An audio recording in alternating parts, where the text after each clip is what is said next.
صدیق ملک صاحب، ایک تو الف لیلوی داستان ہے. عمران خان وہ کہہ رہے ہیں دلیری کے ساتھ کھڑا ہے، جو سانس اس نے لینی ہے وہ لینی ہے، اس میں آپ کچھ نہیں کر سکیں گے. میں مصدق صاحب کو کہہ رہا ہوں. مصدق صاحب، دوسرا یہ انہوں نے کہا کہ اتنا جو سوالات انہوں نے کھڑے کیے اس کا بھی آپ جواب دے سکتے ہیں، اور باقی آپ خود بھی بتا سکتے ہیں کہ کہاں تک پہنچی انویسٹیگیشن. اور عمران خان کے خلاف آپ کو لگتا ہے آپ کی سسپینڈ یہ بینگ اے گورنمنٹ منسٹر کے فیض حمید گواہ بنیں گے؟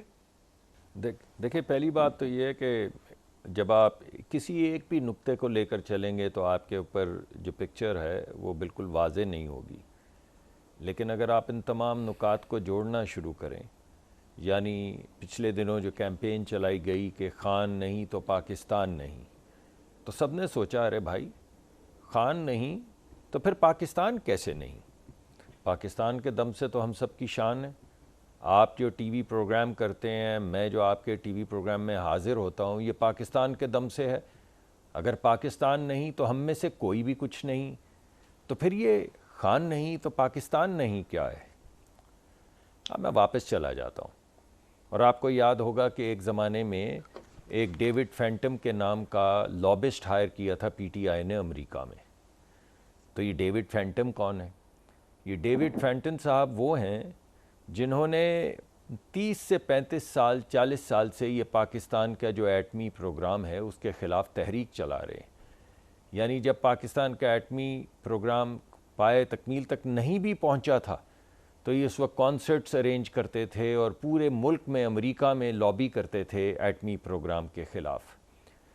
اب پاکستان کے ایٹمی پروگرام کے خلاف ایک ایسے شخص کو لابسٹ کے طور پہ ہائر کرنا جس کی زندگی کا ایک بڑا مقصد جو ہے وہ پاکستان کے ایٹمی پروگرام کو ڈسمینٹل کرنا ہو، جب آپ اس پہ غور کریں تو پھر آپ کو پتہ چلتا ہے کہ یہ خان نہیں تو پاکستان نہیں کا کیا مطلب ہے.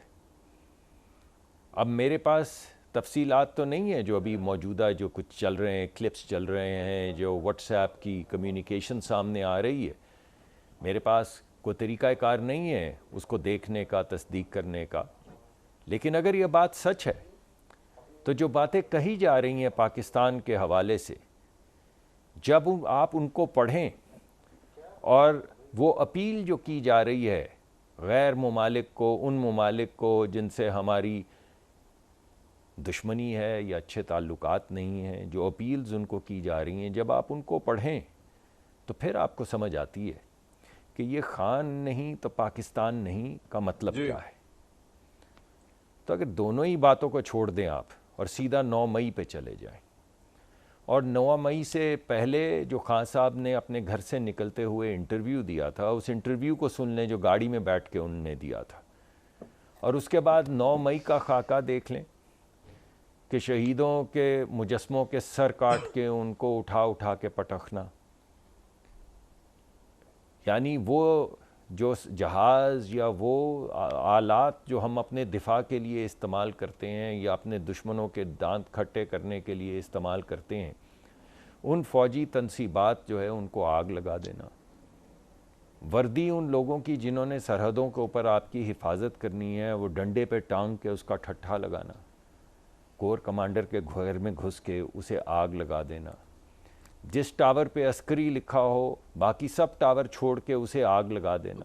لیکن آپ یہ بلیو آپ کرتے ہی ہیں یہ کے سب کچھ ٹیلی فیض ویژن حمید کر رہے پروگرام کے تھے اوپر. تحریک انصاف کے لیے؟ دیکھیے، میں یہ نہیں جانتا.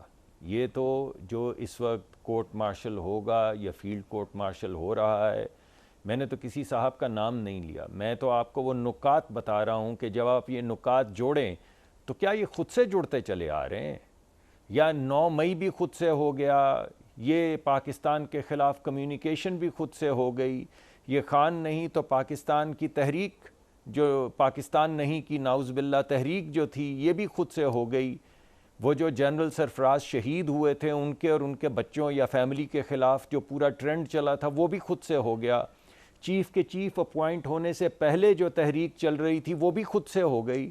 ابھی پچھلے ہی دنوں چیف کی فیملی کے حوالے سے جو واٹس ایپ کے اوپر کیمپین چلائی گئی وہ بھی خود سے ہی ہو گیا. بھائی، یا تو یہ سب کچھ ہی خود سے ہو رہا ہے اور یا پھر اس کے پیچھے کوئی ڈیزائن ہے، اور اگر ڈیزائن ہے تو اس ڈیزائن کا ماسٹر کون ہے، ٹھیک ہے. ماسٹر مائنڈ کون ہے، ایگزیکیوٹر کون ہے. یہ چیزیں سامنے آنی چاہیے. تو سامنے آ جائیں گی تحقیق کے بعد تو پتہ چل جائے گا کس نے ڈیزائن کیا، کس نے ڈیزائن کو ایگزیکیوٹ کیا، کون اعلیٰ کار تھا، کون اعلیٰ کار بنا، کس نے اعلیٰ کار بنایا. لیکن میری درخواست یہ ہے تمام لوگوں سے کہ آپ چلیں ہم سے جھگڑ لیں، چلیں سڑک پہ آ کے اینٹ وینٹ مار دیں، مگر خدا را باہر جا کے تو پاکستان کے خلاف کیمپین نہ چلائیں. پاکستان کے دشمنوں کے ساتھ مل کے تو پاکستان کے خلاف کیمپین نہ چلائیں. یہ میری درخواست ہر ایک سے ہوگی. زیادہ صاحب ایسی باتیں کر رہے ہیں جس کی کوئی حقیقت نہیں ہے.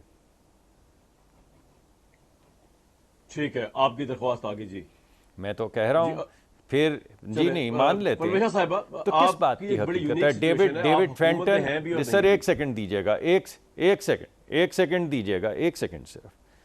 یہ ڈیوڈ فینٹن کو جو ہائر کیا تھا کیا یہ حقیقت نہیں ہے؟ یہ تو آپ کا لسٹ ہے، آپ چلے جائیے اور جو کنسلٹنٹس کی اور لابسٹ کی لسٹ ہوتی ہے وہ اس وقت ویب کے اوپر موجود ہے. تمام بچے جو ہیں وہ جا کے نہیں ایک منٹ بات تو کر. آپ تو ناراض ہو رہے ہیں، بات ہی نہیں کرنے دے رہے. اس میں کون سی ایسی بات ہے؟ مجھے صرف یہ کہہ لیں جی، مجھے صرف یہ کہہ لینے دیجئے ان تمام بچے بچیوں کو جو یہ پروگرام دیکھ رہے ہیں، میری بات سن لیجئے. صرف میں اپنے بچے بچیوں کو اپیل کر رہا ہوں کہ وہ ویب کے اوپر جائیں اور پتہ کریں کہ یہ جو تمام کنسلٹنٹس جو رپورٹ ہوتے ہیں، جو لابسٹ آپ امریکہ میں ہائر کرتے ہیں، اس کو جا کے دیکھیں کہ ڈیوڈ فینٹن کو کس نے ہائر کیا تھا.